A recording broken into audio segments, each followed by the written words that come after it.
नमस्कार, स्वागत है आपका इंडिया न्यूज 28 में। ये बात करते हैं मध्य प्रदेश की कुछ खास खबरों की। उज्जैन भगवान भैरवनाथ करते हैं मदिरापान, विश्व का एकमात्र मंदिर।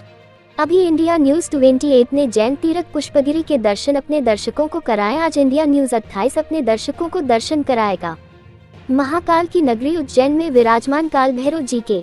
ये विश्व का एकमात्र ऐसा मंदिर है जहां भगवान भैरवनाथ को प्रसाद के रूप में मदिरा पिलाई जाती है।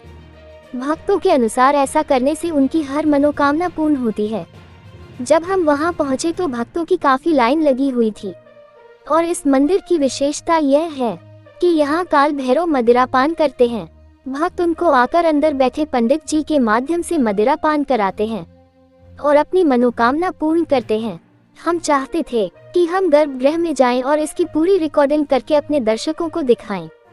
इस संबंध में हमने वहां मंदिर की देखरेख करने वाले पंडित धर्मेंद्र चतुर्वेदी से चर्चा की और अपना परिचय दिया। उन्होंने वहां के व्यवस्थापक को फोन लगाया और हमारे बारे में बताया।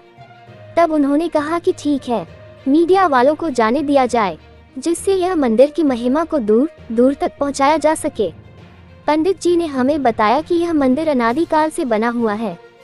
जब हमने पूछा कि काल भैरव को जो मदिरा पान कराया जाता है तो वह मदिरा कहाँ जाती है, आपने बताया इसकी खोज तो विज्ञान भी नहीं कर पाया, लेकिन धर्म अनुसार भगवान भैरव नाथ खुद इस मदिरा का पान करते हैं।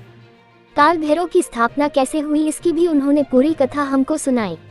पंडित जी ने कहा कि विश्व में पहला एक ऐसा मंदिर है जहां भगवान भैरवनाथ मदिरा पान करते हैं। उधर मंदिर के चारों तरफ लोग मन्नत मानकर धागे बांधते हैं। वहां भी कई भक्त धागे बांधकर अपनी मन्नत पूरी होने की उम्मीद लिए आते हैं। उधर मंदिर प्रांगण में 108 दीपक की 2 लाइन लगाकर उसमें एक भक्त द्वारा प्रतिदिन तेल का चढ़ावा किया जाता है। वहां पर उपस्थित पंडित जी ने बताया कि 1500 रुपए की रसीद एवं 1 पीपा तेल का दान करके कोई भी भक्त इसमें अपनी ओर से तेल चढ़वा सकता है और प्रतिदिन कोई ना कोई भक्त यह सौभाग्य प्राप्त करने का उत्तराधिकारी बन ही जाता है। उधर बाहर मदिरा की दुकान पर काम करने वाले एक व्यक्ति ने बताया कि रोजाना 2 से 3 लाख रुपए की मदिरा हम यहाँ बेच लेते हैं। कुल मिलाकर अति ही मनोहारी एवं मन्नत को पूरा करने वाला यह मंदिर अपनी प्रसिद्धि एवं मदिरा का भोग लेकर मनोकामना पूरा करने वाला एक आश्चर्यचकित करने वाला मंदिर है। संवाददाता राकेश जैन की रिपोर्ट। हम आए हैं काल भैरव मंदिर में। ये भारत का एक प्रसिद्ध मंदिर है।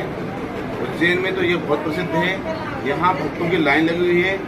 ये द्वार है जो अंदर जाता है। यहाँ हम जाके देखेंगे। क्या नाम है आपका भाई साहब? विजय सिंह परिवार। अच्छा, ये कितने दारू आपके दिन भर में बिक जाती है? मदिरा पान जो कराते हैं कितने बिक जाती है दिन भर में आपकी? जैसे तो पेटी के हिसाब में बिकती है जी, तो वही 3-4 लाख की रोजाना। मतलब काफी अच्छा धंधा है यहाँ पे, है ना? भाई साहब, क्या नाम है आपका? जितेंद्र फुलेरिया। तो ये क्या है, इसका थोड़ा बताएंगे आप इसके बारे में? मालिकाना बेटा जो चलाते हैं इसके ऊपर चढ़ के चलाते हैं। कब जलती है? शाम को पर डे। कितने दीपक होंगे इसमें कम से कम? 108 की 2 माला है। अच्छा अच्छा अच्छा। तो कितना लग जाता हो तेल इसमें? 1 डिब्बा। तो ये कौन देता है इस तेल को? ये श्रद्धालु द्वारा प्रसाद मतलब रसीद करती है इसकी 1500 रुपए की और तेल का डब्बा लगता है। अच्छा, 1500 रुपये रसीद और तेल का डब्बा अलग। तो ये एक श्रद्धालु नाम से कटते हैं, अलग श्रद्धालु नाम से? श्रद्धालु का 1 दिन पर डे, जैसा हर सिद्धि में होता है ना, ऐसा नियम यहाँ पे भी है। तो कोई मान्यता है क्या यहाँ पे? मान्यता है ना। अच्छा, जियागंज काहे के लिए आए यहाँ पे? दर्शन करना। अच्छा, कोई मान्यता मानी है क्या आपने? नहीं, आशीर्वाद लेने आए। अच्छा अच्छा अच्छा, ठीक है, अच्छी बात है। अब इस उम्र में क्या मिलेगा? क्या नाम लिखते हैं आप? पंडित धर्मेंद्र चतुर्वेदी, काल भैरव मंदिर, उज्जैन। अच्छा पंडित जी, ये कितना पुराना मंदिर होगा? ये बहुत अनादिकाल का मंदिर है जी। और भगवान श्री बटुक भैरव जी महाराज की उत्पत्ति हुई। एक बार सुमेरु नाम का पर्वत था जहाँ ब्रह्मा विष्णु महेश एक पर्वत पर बैठकर चर्चा कर रहे थे कि सृष्टि का सबसे बड़ा देव कौन है। जी। ब्रह्मा जी कहते हैं कि मैं हूँ, सृष्टि की उत्पत्ति मैंने की है। विष्णु जी कहते हैं कि सब संसार का पालन मैं करता हूँ इसलिए सबसे बड़ा मैं हूँ। और शिव जी कहते हैं कि सबका संहार मैं करता हूँ इसलिए सबसे बड़ा मैं हूँ। इस विषय पर चर्चा चला पर इसका निष्कर्ष नहीं निकल पाया। तो सभी देव अपने लोग चले गए। ब्रह्मा जी अपने लोग, विष्णु जी अपने लोग और शिव जी अपने लोग। उस समय ब्रह्मा जी जो थे 5 मस्तक के थे, तो 4 मुख से 4 वेदों की रचना करी। एक मुख उनका खाली था, 5वां।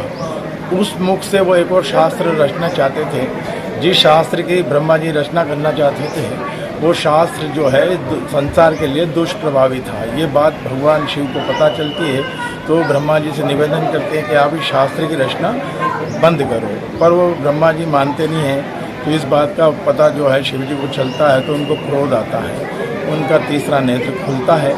उस नेत्र से एक ज्योति प्रकट होती है, 5 साल के बालक के रूप में उनकी उत्पत्ति होती है। उत्पत्ति के पश्चात ब्रह्मा जी के पास जाते हैं और ब्रह्मा जी के पास जाकर वो निवेदन करते हैं कि आप जो ये शास्त्र रच रहे हैं इस संसार के लिए ठीक नहीं है, तो आप इस शास्त्र को न रचें, ऐसा निवेदन बटुक भैरव जी करते हैं। पर वो उनका बालक समझकर तिरस्कार कर देते हैं, तो उनको क्रोध आता है बटुक भैरव जी को, और 5 साल की अवधि में वो मदरापान करके एक विशाल रूप धारण करते हैं और उनकी तीक्ष्ण उंगली से ब्रह्मा जी के 5वें मस्तक का छेदन कर देते हैं। ब्रह्म हत्या का उनको दोष लगा। ये कृत्य भगवान शिव को बटुक भैरव जी बताते हैं। तो वो कहते हैं कि आप संपूर्ण भारत का भ्रमण करो। भारत भ्रमण पर जब निकलते हैं तो पुष्कर राज आता है, वहाँ पर ब्रह्मा के कपाल की क्रिया कर देते हैं, पर ब्रह्म हत्या के दोष का निवारण नहीं होता है। तब वो यहाँ शिप्रा में आते हैं, उज्जैन महाकाल वन में या शिप्रा में स्नान करके इस भैरव पर्वत पर बैठकर भगवान शिव की आराधना करते हैं। तब उस दोष का यहाँ निवारण हुआ। ये जो है तांत्रिक शक्तिपीठ है, यहाँ पर वाम मार्गी पूजन का विधान है। वाम मार्गी पूजन में जो है 5 प्रकार के तत्वों का भोग लगता है, जिसमें मदरा, मांस, मछली, मुद्रा है और भी क्रियाओं का प्रयोग होता है। पर मदरा जो है भगवान स्वयं पी लेते हैं और पीने के बाद वो लुप्त हो जाती है। यही रहस्य को, इसी को देखने के लिए लोग आते हैं और वो मदरा जो भगवान मदरा पान करते हैं वो लुप्त हो जाता है। कहाँ जाता है, इसके ऊपर भी यहाँ भारत सरकार की तरफ से शोध हुआ, रिसर्च हुआ। पंडित ये बताइए, क्या ऐसे काल भैरव और भी भारत में स्थित हैं?